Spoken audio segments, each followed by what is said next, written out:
Aming Diyos na makapangyarihan sa lahat. At Panginoon, sa buhay, kalakasan, tuloy ng pagbabayo sa bawat isa sa amin. Salamat, O Lord, ay narito, Panginoon, upang bigyan ng papuri at pasalamat. Na kami, O Lord, ay nanatili sa oras na ito at nagpapasalamat. Papasalamat kami, Panginoon, sa pag-ibig mo sa amin. Papasalamat kami, O Lord, sa mahalagang regalo na binigay mo sa amin, Panginoon. Kaya may pinagtira namin, Panginoon. Naalala namin ang kanyang kapanganakan. Mas sumisimbolo, Panginoon, ng kapayapaan at umamahalan. Sisimbolo ng pagkakaisa sa bawat isa. Salamat, Lord, na sa bawat isa, Panginoon, ay may Jesus Christ sa aming buwan. Salamat, Panginoon.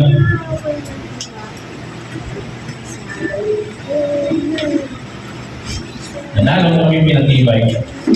Salamat mo kami pinalakas, pinagkakaisa. Not only this 2024 year, Panginoon.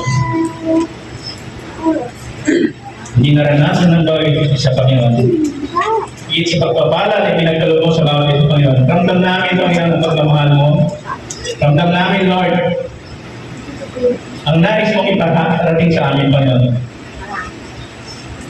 Salamat po God sa pagmamahal mo sa amin. Salamat sa pagpanampalataya na pinagkaloob mo sa amin sa bilang pangalan ng iyong Panginoong Isus. Walang hanggang salamat na binibigay namin sa iyo, Lord. Dahil naranasan namin, Panginoon, ang buhay na walang hanggan na nais mong ibigay sa amin, Panginoon. Then you, Lord, Panginoon, isang pinakadakilang regalo na ibigay mo sa amin, kundi walang iba, kundi ang iyong Panginoong Isus. Kaya Lord, aming sinasamo at dinadalangin sa iyo sa oras na ito, Panginoon.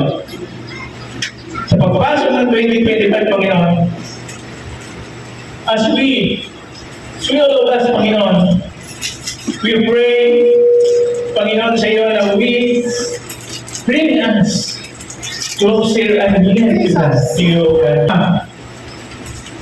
sa paparating ng 2025. O Lord, ang Panginoon ay patuloy niyo i-bless, maranas niyo, O Lord, ang biyaya sa bawat sa amin.